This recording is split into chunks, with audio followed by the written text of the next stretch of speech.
Bonjour, moi c'est Patricia Dubé. Je suis une des fondatrices de Parents Tout Inclus, une ressource spécialisée pour accompagner les parents dans la découverte du merveilleux monde des bébés et des enfants. Ça va être tout inclus de la grossesse à la vie de parent. Alors aujourd'hui, je revais mon sarrau de pharmacienne pour vous parler des médicaments en vente libre durant et la grossesse et l'allaitement. C'est sûr que je pourrais vous parler de tous les produits, mais on va manquer de temps. Donc, je vais me concentrer sur les produits pour le rhume. Avez-vous déjà eu le rhume? J'imagine que oui. Vous êtes-vous déjà senti perdu devant un étalage de produits pour le rhume? Je suis certaine que oui. Imaginez maintenant quand vous êtes enceinte ou que vous allaitez. C'est encore pire, on en perd notre latin. Alors, je vais vous aider à démystifier tout ça. Vous allez voir, c'est pas si compliqué.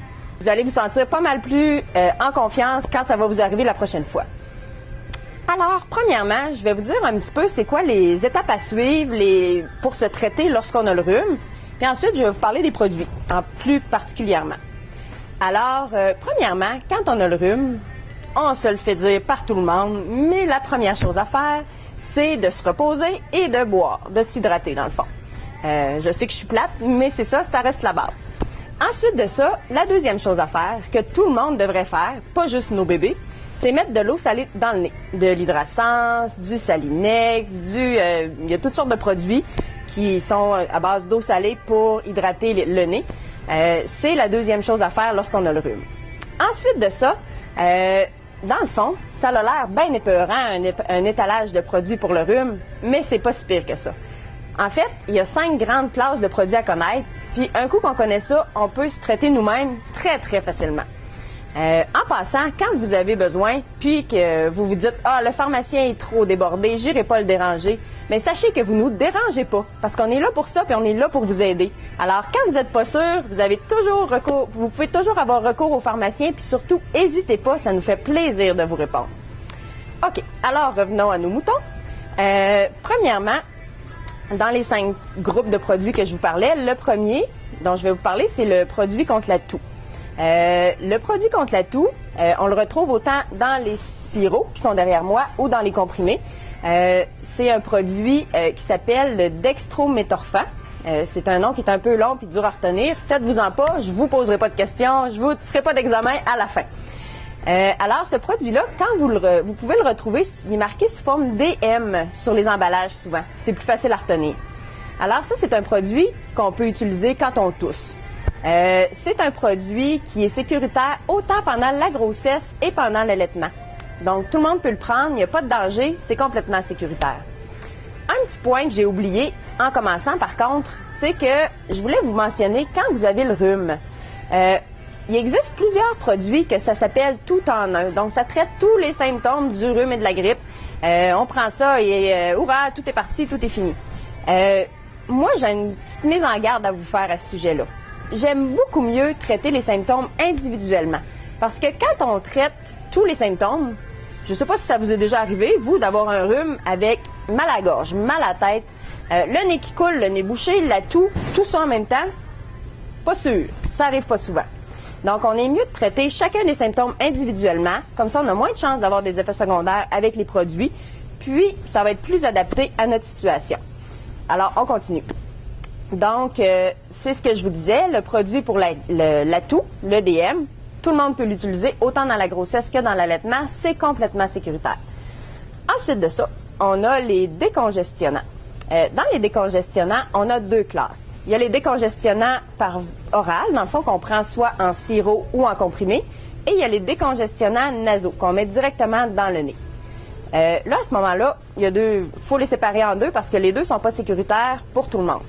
Donc, les produits à prendre par la bouche, nous avons, dans le fond, il y a quelques produits différents. On a la pseudoéphédrine, la phényléphrine et l'éphédrine. Les deux premiers sont les plus populaires. Ça, c'est des produits qui vont aller dégager les voies respiratoires. Par contre, sont plus à faire attention. Durant la grossesse, ils ne sont pas indiqués. C'est vraiment mieux de les éviter le plus possible. Puis, durant l'allaitement, on peut les prendre si on en a vraiment besoin. Par contre, il faut garder à l'esprit que ça peut baisser la production de lait. Il y a certaines femmes chez qui ça ne fera rien, puis il y en a d'autres que juste de prendre une dose, ça va faire chuter dramatiquement leur production de lait. Étant donné qu'on ne peut pas savoir à l'avance qu'est-ce qui va nous arriver, moi j'aime mieux les éviter. Par contre, si on a vraiment le nez bouché, on peut utiliser les produits directement dans le nez. Les vaporisateurs nasaux avec de l'oxymétazoline, c'est vraiment des produits qui sont super efficaces pour décongestionner et qui causeront pas de problème durant la grossesse et l'allaitement. La seule chose à savoir avec ces produits-là, c'est qu'il faut faire attention pour ne pas les utiliser trop longtemps. Parce que si on les utilise plus que 4 jours en ligne, on peut devenir congestionné à cause des produits qu'il y a dedans. Donc, on les utilise pendant quelques jours, ça va nous décongestionner, puis de toute façon, après ça, la congestion va être terminée, on arrête de les utiliser et tout va bien.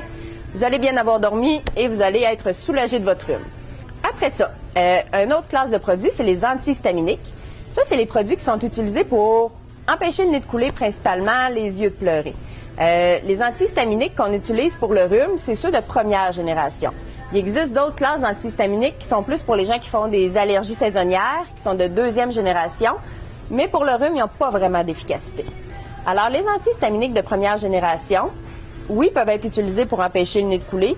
Par contre, leur efficacité n'est pas si grande que ça dans le rhume. Alors, c'est pas vraiment nécessaire de les utiliser. Ils pourraient être utilisés durant l'allaitement. Par contre, il faut surveiller au niveau du bébé. Ça pourrait le rendre plus irritable, puis ça peut aussi lui causer de la somnolence. Alors, à vous de voir si vous les utilisez, juste à surveiller les effets sur votre bébé, parce que vous aussi, ça peut vous endormir de toute façon. Durant la grossesse, pour l'efficacité que ça a, moi, je vous suggère de vous en passer. C'est pas nécessaire. Ensuite de ça, 4e classe de produits, on a les produits pour enlever la douleur. Dans le fond, les produits comme le Tylenol, l'Advil, les analgésiques qu'on appelle, la classe des analgésiques. C'est des produits qu'on utilise si on a mal à la tête, si on fait de la fièvre, si on a des courbatures, des douleurs. Ils vont être très efficaces. Le Tylenol, acétaminophène sous son autre nom, peut être utilisé autant durant la grossesse que durant l'allaitement. Il est très sécuritaire, les preuves sont faites. Inquiétez-vous-en pas, vous pouvez l'utiliser. L'autre produit qu'on a dans cette classe-là, c'est l'Advil ou l'ibuprofène. L'Advil, durant l'allaitement, aucun problème. Tout le monde peut l'utiliser, c'est très sécuritaire. Pendant la grossesse, c'est à faire plus attention. Il y a certains trimestres de la grossesse où l'Advil est absolument contre-indiqué, principalement au 3e trimestre. Mais moi, je vous suggère d'aller plus avec le Tylenol. Vous allez être plus safe puis vous allez être certain de ne pas causer de problème au bébé. La 5e classe de produits que vous pouvez utiliser, c'est les produits pour expectorer, les expectorants. C'est des produits, dans le fond, qui vont aider pour faire partir les sécrétions. Dans ces produits-là, le nom qu'on retrouve, c'est la guaifénésine. Encore là, un nom long qui veut dire la même chose que ce que je viens de vous dire. Celui-là, on le retrouve avec la lettre E sur les emballages, surtout les emballages de sirop. Par contre, le meilleur expectorant, c'est toujours de boire de l'eau. Donc, si vous avez beaucoup de sécrétions, ça va être plus efficace pour vous de boire de l'eau que de prendre ça. Mais si vous voulez toujours en prendre quand même, c'est sécuritaire autant durant la grossesse que durant l'allaitement. Vous pouvez y aller, aucun problème. Donc, bref, j'espère que ça vous aide un petit peu. Ça fait un petit tour quand même rapide, mais efficace de tout ce qui existe pour le rhume. De toute façon, si vous avez d'autres conseils, gênez-vous pas. Vous pouvez toujours aller voir le pharmacien, ça va lui faire plaisir de vous répondre. Et n'oubliez pas, un rhume traité va durer 7 jours et un rhume non traité va durer une semaine. Je vous ai préparé un petit PDF pour vous aider parce que je suis bien consciente que vous ne pourrez pas vous rappeler de tout ce que je viens de vous dire. Merci beaucoup.